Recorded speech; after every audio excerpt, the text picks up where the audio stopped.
మీరు క్రిష్ సినిమా చూసారా? అందులో హీరో తండ్రి పెద్ద సైంటిస్టు. ఆయన ఫ్యూచర్ని చూసే ఓ టెక్నాలజీని రూపొందిస్తాడు. కానీ విలన్ ఆ టెక్నాలజీని మిస్యూజ్ చేయాలనుకుంటాడు. అలా చేస్తే వినాశనం తప్పదని గ్రహించిన హీరో ఆ టెక్నాలజీని బ్లాస్ట్ చేసేస్తాడు. దీంతో ఆ సైంటిస్ట్ను చంపేద్దామనుకుంటారు ఆ ఇన్వెస్టర్స్.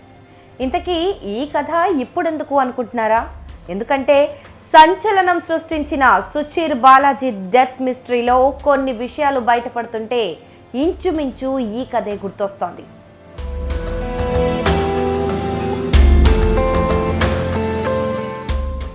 చాట్ జీపీటీకి మాతృ సంస్థ అయిన ఓపెన్ ఏఐలో 4 ఏళ్లు రీసెర్చర్గా పనిచేసిన విజిల్ బ్లోయర్ సుచీర్ బాలాజీ గతేడాది నవంబర్లో మరణించారు. అయితే సుచీర్ది ఆత్మహత్య అని పోలీసులు తేల్చారు. పైగా డిప్రెషన్ కారణంగా ఏదో బాధలో బలవన్మరణానికి పాల్పడ్డారని చెప్పారు.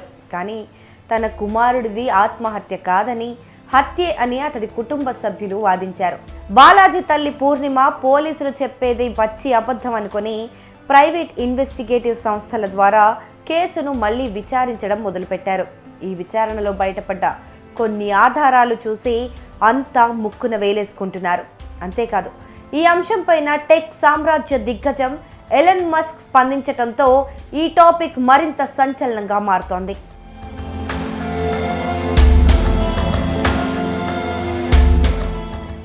భారత సంతతికి చెందిన 26 ఏళ్ల సుచీర్ మరణానికి ముందు సీసీటీవీలో రికార్డైన ఓ ఫోటోను సుచీర్ తల్లి పూర్ణిమారావు ఎక్స్ వేదికగా పంచుకున్నారు.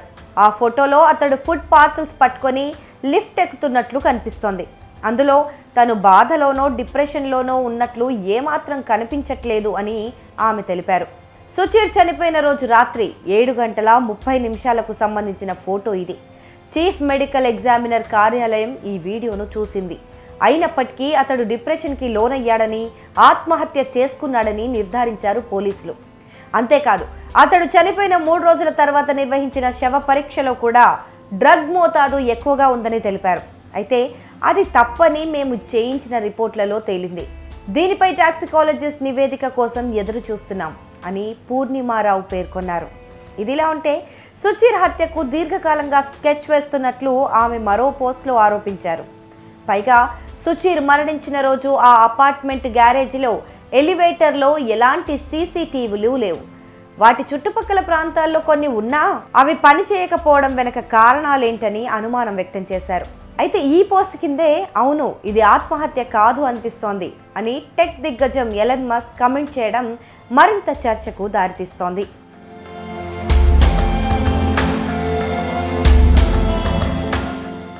అంటే Elon Musk open AI CEO Sam ఆల్ట్మన్కు చాలా కాలంగా నడుస్తున్న వైరం గురించి మనకు తెలిసిందే.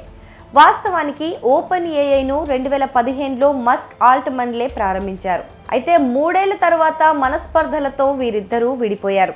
ఓపెన్ ఏఐకు పోటీగా ఎక్స్ ఏఐను మస్క్ స్థాపించాడు. ఈ నేపథ్యంలో ఓపెన్ ఏఐ మాజీ ఉద్యోగి బాలాజీ మృతిపైన ఎక్స్ వేదికగా ఎలన్ మస్క్ స్పందించడం అప్పట్లో కూడా సంచలనంగా మారింది. సుచీర్ మరణం సమయంలో ఓ వ్యక్తి చేసిన ట్వీట్కు అంటూ బదులిచ్చారు ఆయన. మళ్ళీ ఇప్పుడు సుచీర్ తల్లి పోస్టుకు స్పందించారు మస్క్. అయితే పూర్ణిమారావు తన కుమారుడి మరణంపై అనుమానాలు వ్యక్తం చేస్తూ ప్రైవేట్ ఇన్వెస్టిగేటర్ను నియమించుకొని రెండోసారి శవ పరీక్ష చేయించారు. అయితే ఆ ఫలితాలు పోలీసులు తెలిపిన ఫలితాల కంటే చాలా డిఫరెంట్గా ఉన్నట్లు ఆమె వెల్లడించారు. ఘటనకు సంబంధించిన సీసీటీవీ ఫుటేజ్ని పరిశీలించామని, వాటిలో అనుమానాస్పదంగా ఏమీ కనిపించలేదని పోలీసులు అప్పట్లో తేల్చారని పూర్ణిమ అన్నారు. అయితే ఆ దృశ్యాల కోసం అపార్ట్మెంట్ సిబ్బందిని ఇదివరకు ఎవ్వరూ సంప్రదించలేదని తెలిసింది. అంటే పోలీసులే సీసీటీవీ ఫుటేజ్ చూడకుండానే విషయాన్ని కప్పిపెట్టాలని చూసినట్టు అర్థమవుతోందని ఆమె ఆవేదన చెందారు.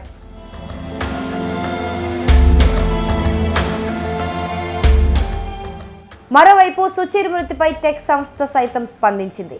అతడి మరణం తమను ఎంతో కలిచివేసిందని సామాజిక మాధ్యమాల వేదికగా పోస్ట్ పెట్టింది. ఈ కేసులో అవసరమైన సాయం అందించేందుకు సిద్ధంగా ఉన్నట్లు కూడా వెల్లడించింది. అయితే ఇక్కడ డౌట్ ఎందుకు వచ్చిందంటే, సుచీర్ ఒక పెద్ద సంస్థలో విజిల్ బ్లోయర్. అంటే సంస్థలో జరిగే చట్టవిరుద్ధమైన, అనైతికమైన, అక్రమమైన అసురక్షితమైన ఏదైనా మోసపూరిత కార్యకలాపాలు జరిగితే అవి బహిర్గతం చేసే వ్యక్తి విజిల్ బ్లోయర్. ఇది చాలా రిస్క్తో కూడిన పని. ఏ కంపెనీ అయినా సరే అంతర్గత రహస్యాలు బయట పెట్టడానికి ఇష్టపడవు. కానీ కంపెనీ నిర్ణయాల వల్ల సమాజానికి నష్టం జరుగుతుంది అంటే మాత్రం ఈ విజిల్ బ్లోయర్స్ ఎవరైతే ఉంటారో వారు వెంటనే బయట పెట్టాలి. అందుకే చాలా దేశాల్లో వీరికి ప్రభుత్వమే చట్టపరమైన భద్రత కల్పిస్తుంది. ఎందుకంటే వాళ్ళు రహస్యాలు రిలీజ్ చేసినప్పుడు ఆ కంపెనీ నుంచి వీళ్ళకి ప్రమాదం ఉండొచ్చు. అందుకే ప్రభుత్వం వీరిని సంరక్షిస్తూ వస్తుంది. అయితే ఓపెన్ ఏఐలో చేరడానికి ముందు సుచీర్ బాలాజీ బర్కేలీ కాలిఫోర్నియా యూనివర్సిటీలో కంప్యూటర్ సైన్స్ చేశాడు. ఏఐ రీసెర్చర్ అయిన బాలాజీ ఓపెన్ ఏఐ కంపెనీలో 4 ఏళ్లుగా అంటే 2020 నుంచి 2024 వరకు పనిచేశాడు. అయితే 2024లో ఎండింగ్లో ఈ కంపెనీని వీడిన ఈ యువ రీసెర్చర్ అక్టోబర్లో సోషల్ మీడియాలో సంచలన వ్యాఖ్యలు చేశారు.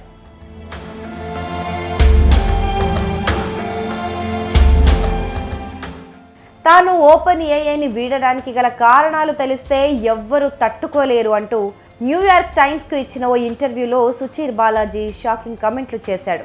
డాటా కలెక్షన్ కోసం ఓపెన్ ఏఐ కంపెనీ అనుసరిస్తున్న విధానం ఎంతో ప్రమాదకరమైందని, దీనివల్ల వ్యాపారవేత్తలకు మంచిది కాదని పేర్కొన్నాడతను.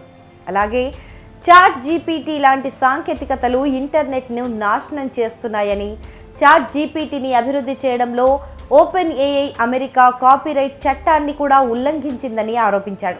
ఆ వ్యాఖ్యలు చేసిన కొద్ది రోజులకే సుచీర్ బాలాజీ మరణించడంతో పలు అనుమానాలు వెలువడ్డాయి. ఏఐ సాంకేతికత ప్రపంచానికి ఎలా నష్టం కలిగిస్తుందో బయటపెట్టేస్తాడనే భయంతోనే సుచీర్ను చంపేశారని చాలా మంది అభిప్రాయపడ్డారు. ఇటీవలే ఆర్టిఫిషియల్ ఇంటెలిజెన్స్ బ్యాట్తో ప్రేమలో పడిన ఓ బాలుడు దానికోసం సూసైడ్ చేసుకున్నాడు. దాంతో మృతుడి తల్లి ఏఐ కంపెనీలపైన దావా వేసింది. ఈ ఘటన అమెరికాలోని ఫ్లోరిడాలో ఉన్న ఓర్లాండోలో చోటు చేసుకుంది. అంటే సుచీర్ కూడా ఏఐలో ఎన్నో లొసుగులున్నాయని చెప్పాడు. ఇలాంటి పరిణామాలు ఇంకెన్ని జరుగుతాయో, ఏఐతో ఏం ప్రమాదం పొంచి ఉందో అనేది ఇప్పుడు ప్రపంచాన్ని భయపెడుతున్న విషయం.